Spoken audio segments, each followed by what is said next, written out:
حضرت خدیجہ رضی اللہ تعالی عنہا سے سارے مکہ والے نکاح کرنا چاہتے تھے، لیکن حضرت خدیجہ کو کوئی بھی مرد پسند نہیں آتا تھا۔ آخر ایک دن جب ان کی نظر حضور صلی اللہ علیہ وسلم پر پڑی تو حضرت خدیجہ نے بسم اللہ الرحمن الرحیم۔ حضرت خدیجہ کا تعلق قبیلہ قریش کے معزز اور اعلیٰ نسب اور صاحب ثروت خاندان سے تھا۔ آپ رضی اللہ تعالی عنہ کے والد اپنے قبیلے میں بہت اعلیٰ حیثیت کے مالک اور صاحب ثروت تھے۔ آپ رضی اللہ تعالی عنہ حسن و سیرت، ذہانت و متانت، شرافت و دیانت کی وجہ سے طاہرہ کے لقب سے مشہور ہوئیں۔ حضرت خدیجہ رضی اللہ تعالی عنہ کی 2 شادیاں ہو چکی تھیں۔ بعض تاریخ کی کتابوں میں 3 شادیوں کا بھی ذکر ملتا ہے۔ جب رسول اکرم صلی اللہ علیہ وسلم سے عقد ہوا اس وقت حضرت خدیجہ رضی اللہ تعالی عنہ کی عمر 40 سال اور اللہ کے پیارے نبی حضرت محمد صلی اللہ علیہ وسلم کی عمر مبارک 25 سال تھی۔ دونوں کی عمر میں 15 سال کا فرق تھا، اور یہ رشتہ بھی حضرت خدیجہ رضی اللہ تعالی عنہ نے بااعتماد خاتون نفیسہ کے ہاتھ بھیجا تھا۔ حضرت خدیجہ رضی اللہ تعالی عنہ کی پہلی شادی ابو ہالہ سے ہوئی، جن کا نام ہند بن بناش تمیمی تھا۔ بعض روایات سے یہ بات بھی سامنے آتی ہے کہ ہند کو مقام صحابیات بھی حاصل ہوا۔ انہی دنوں حرب الفجار نامی جنگ بھی شروع ہو گئی۔ حضرت خدیجہ رضی اللہ تعالی عنہ کے والد صاحب خالد بن اسد نے اس جنگ میں شرکت کی اور اسی معرکے میں مارے گئے۔ اسی دوران ان کے شوہر کا بھی انتقال ہو گیا۔ دوسری شادی عتیق بن عائد کے ساتھ انجام پائی، لیکن حکم خداوندی سے وہ بھی داغ مفارقت دے گئے۔ تاریخ کی کئی کتابوں میں 3 شادیوں کا بھی ذکر ملتا ہے۔ والد اور شوہر کے انتقال کے بعد حضرت خدیجہ رضی اللہ تعالی عنہ تنہا رہ گئیں۔ ان کے خاندان کا ذریعہ معاش تجارت تھا۔ انہیں ان حالات میں بہت سے مشکلات کا سامنا کرنا پڑا، لہٰذا انہوں نے اپنی صلاحیت اور ہمت کی بدولت اپنی خاندانی تجارت کو خود سنبھالا۔ اپنے بعض بااعتماد عزیز و اقارب کے ذریعے معاوضے کی بنا پر تجارت کا سلسلہ جاری رکھا۔ حضرت خدیجہ رضی اللہ تعالی عنہ کے اونٹ تجارت کا سامان لے کر شام اور اس کے اطراف میں جاتے تھے۔ بہت جلد تجارت کو فروغ حاصل ہوا اور مال و اسباب میں اضافہ اور خوب ترقی ہوئی۔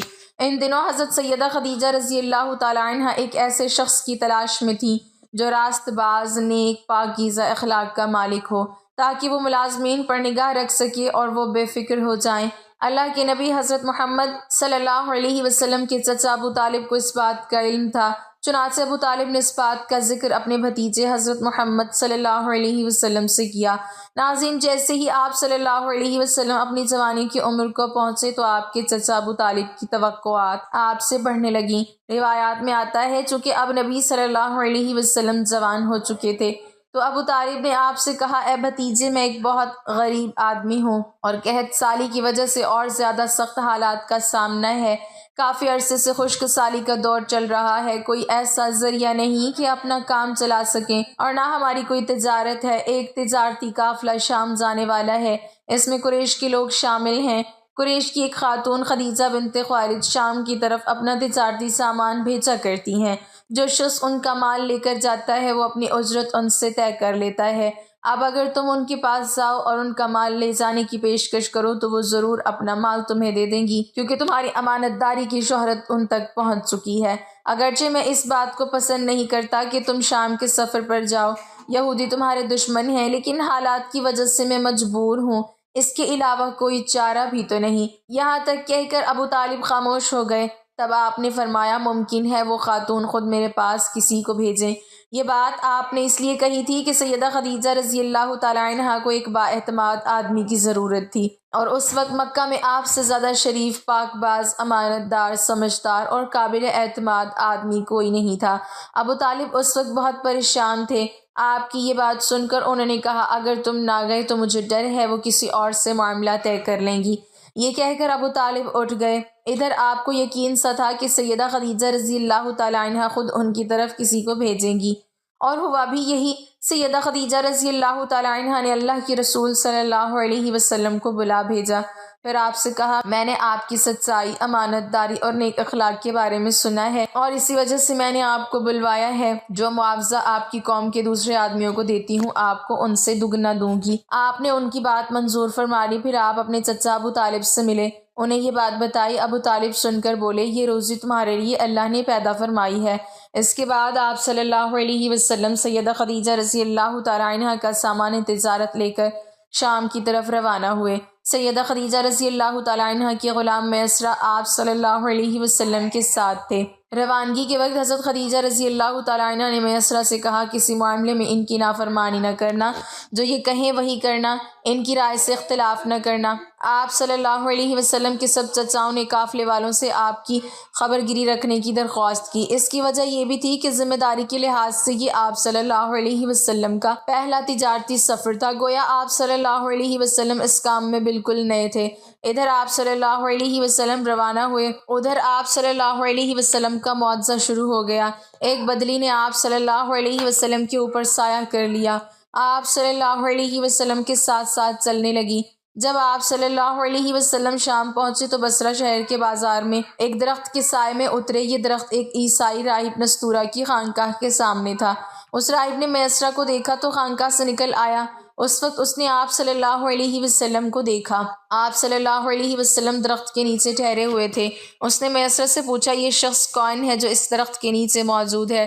میسرہ نے کہا یہ ایک قریشی شخص ہے، حرم والوں میں سے ہیں۔ یہ سن کر راہب نے کہا اس درخت کے نیچے نبی کے سوا کبھی کوئی آدمی نہیں بیٹھا۔ مطلب یہ تھا کہ اس درخت کے نیچے آج تک کوئی شخص نہیں بیٹھا۔ اللہ تعالیٰ نے اس درخت کو ہمیشہ اس سے بچایا ہے کہ اس کے نیچے نبی کے سوا کوئی دوسرا شخص بیٹھے۔ اس کے بعد اس نے میسرہ سے پوچھا کیا ان کی آنکھوں میں سرخی ہے؟ میسرہ نے جواب دیا ہاں بالکل ہے، اور یہ سرخی ان کی آنکھوں میں مستقل رہتی ہے۔ اب نستورہ نے کہا یہ وہی ہے؟ میسرہ نے حیران ہو کر اس کی طرف دیکھا اور بولے کیا مطلب یہ وہی ہے؟ کون وہی؟ یہ آخری پیغمبر ہیں۔ کاش میں وہ زمانہ پا سکتا جب انہیں ظہور کا حکم ملے گا، یعنی جب انہیں نبوت ملے گی۔ اس کے بعد وہ چپکے سے آپ صلی اللہ علیہ وسلم کے پاس پہنچا۔ پہلے تو اس نے آپ صلی اللہ علیہ وسلم کے سر کو بوسہ دیا، پھر آپ صلی اللہ علیہ وسلم کے قدموں کو بوسہ دیا اور بولا میں آپ صلی اللہ علیہ وسلم پر ایمان لاتا ہوں اور گواہی دیتا ہوں کہ آپ صلی اللہ علیہ وسلم وہی ہیں جن کا ذکر اللہ تعالیٰ نے تورات میں فرمایا ہے۔ اس کے بعد نستورہ نے کہا اے محمد صلی اللہ علیہ وسلم، میں نے آپ صلی اللہ علیہ وسلم میں وہ تمام نشانیاں دیکھ لی ہیں جو پرانی کتابوں میں آپ صلی اللہ علیہ وسلم کی نبوت کی علامتوں کے طور پر درج ہیں۔ صرف ایک نشانی باقی ہے، اس لیے آپ صلی اللہ علیہ وسلم ذرا اپنے کندھے سے کپڑا ہٹائیں۔ آپ صلی اللہ علیہ وسلم نے اپنے شانہ مبارک سے کپڑا ہٹا دیا۔ تب نستورہ نے وہاں مہر نبوت کو جگمگاتے دیکھا۔ وہ فوراً مہر نبوت کو چومنے کے لیے جھک گیا، پھر بولا میں گواہی دیتا ہوں کہ اللہ تعالیٰ کے سوا کوئی عبادت کے لائق نہیں، اور میں گواہی دیتا ہوں کہ آپ صلی اللہ علیہ وسلم اللہ تعالیٰ کے پیغمبر ہیں۔ آپ صلی اللہ علیہ وسلم کے بارے میں حضرت عیسیٰ ابن مریم علیہ السلام نے خوشخبری دی تھی، اور انہوں نے کہا تھا میرے بعد اس درخت کے نیچے کوئی نہیں بیٹھے گا سوائے اس پیغمبر کے جو امی یعنی ان پڑھ ہاشمی عربی اور مکی یعنی مکہ کے رہنے والے ہوں گے، قیامت میں حوض کوثر اور شفاعت والے ہوں گے۔ اس واقعے کے بعد آپ صلی اللہ علیہ وسلم بصرہ کے بازار تشریف لے گئے۔ وہاں آپ صلی اللہ علیہ وسلم نے مال فروخت کیا جو ساتھ لائے تھے اور کچھ چیزیں خریدیں۔ اس خرید و فروخت کے دوران ایک شخص نے آپ صلی اللہ علیہ وسلم سے کچھ جھگڑا کیا اور بولا لات اور عزیٰ کی قسم کھاؤ۔ آپ صلی اللہ علیہ وسلم نے فرمایا میں نے ان بتوں کے نام پر کبھی قسم نہیں کھائی۔ آپ صلی اللہ علیہ وسلم کا یہ جملہ سن کر وہ شخص چونک اٹھا، شاید وہ گزشتہ آسمانی کتاب کا کوئی عالم تھا اور اس نے آپ کو پہچان لیا تھا، چنانچہ بولا آپ ٹھیک کہتے ہیں۔ اس کے بعد اس نے میسرہ سے علیحدگی میں ملاقات کی، کہنے لگا میسرہ یہ نبی ہیں، قسم ہے اس ذات کی جس کے ہاتھ میں میری جان ہے، یہ وہی ہے جن کا ذکر ہمارے راہب اپنی کتابوں میں پاتے ہیں۔ میسرہ نے اس کی اس بات کو ذہن نشین کر لیا۔ راستے میں ایک اور واقعہ پیش آیا۔ سیدہ خدیجہ رضی اللہ تعالیٰ عنہ کے 2 اونٹ بہت زیادہ تھک گئے تھے اور چلنے کے قابل نہ رہے، ان کی وجہ سے میسرہ قافلے کے پیچھے رہ گیا۔ نبی کریم صلی اللہ علیہ وسلم قافلے کے اگلے حصے میں تھے۔ میسرہ ان اونٹوں کی وجہ سے پریشان ہوا تو دوڑتا ہوا اگلے حصے کی طرف آیا اور اپنی پریشانی کے بارے میں آپ صلی اللہ علیہ وسلم کو بتایا۔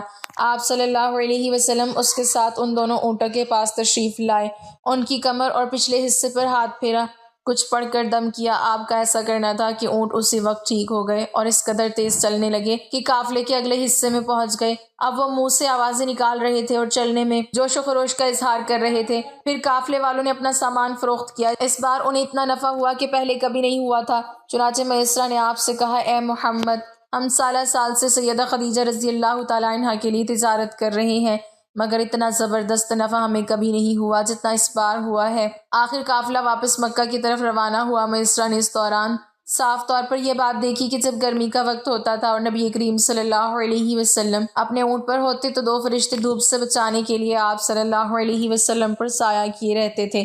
ان تمام باتوں کی وجہ سے میسرہ کے دل میں آپ کی محبت گھر کر گئی اور یوں لگنے لگا جیسے وہ آپ کا غلام ہو۔ ناظرین کہتے ہیں کہ آپ صلی اللہ علیہ وسلم دوپہر کے وقت مکہ میں داخل ہوئے۔ آپ باقی قافلے سے پہلے پہنچ گئے تھے۔ آپ سیدھے حضرت خدیجہ رضی اللہ تعالیٰ عنہ کے گھر پہنچے۔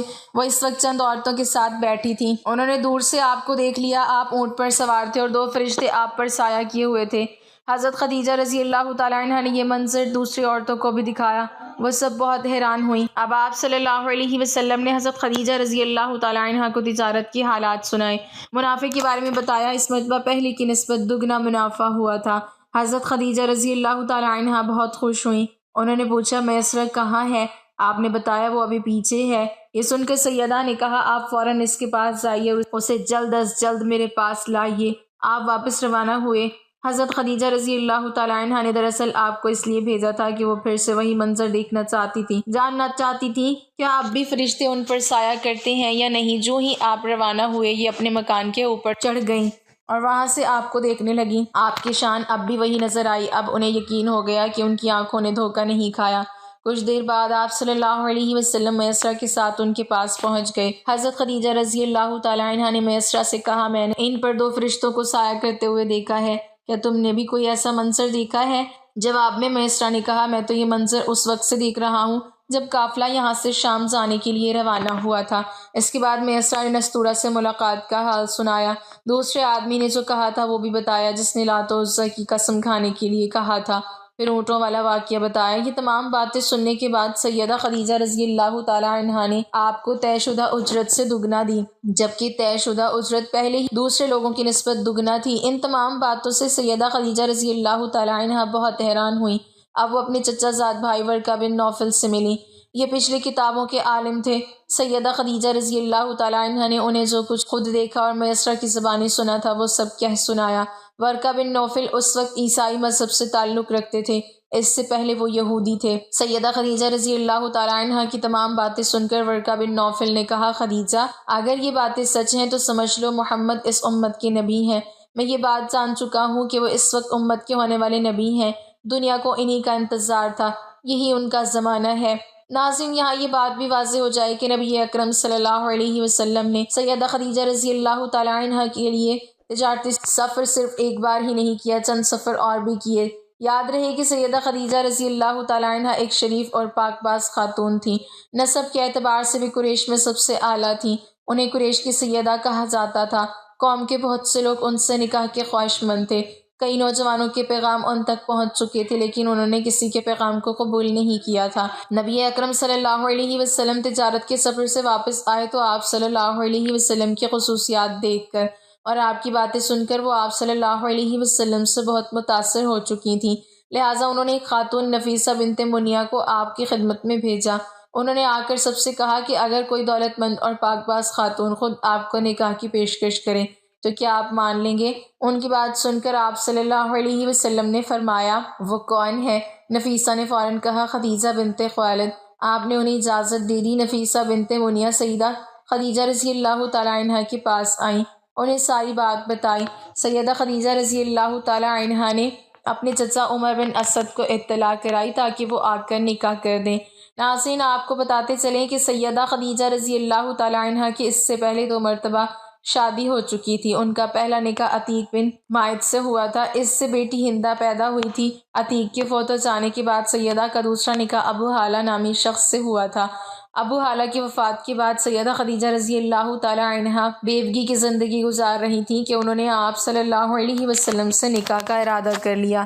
اس وقت سیدہ کی عمر 40 سال کے لگ بھگ تھی۔ سیدہ خدیجہ رضی اللہ تعالیٰ عنہ کے چچا عمر بن اسد وہاں پہنچ گئے۔ ادھر نبی کریم صلی اللہ علیہ وسلم بھی اپنے چچاؤں کو لے کر پہنچ گئے۔ نکاح کے بعد نبی کریم صلی اللہ علیہ وسلم نے ولیمے کی دعوت کھلائی اور اس دعوت میں آپ نے 1 یا 2 اونٹ ذبح کیے۔ اللہ پاک ہم سب کا حامی و ناصر ہو، آمین۔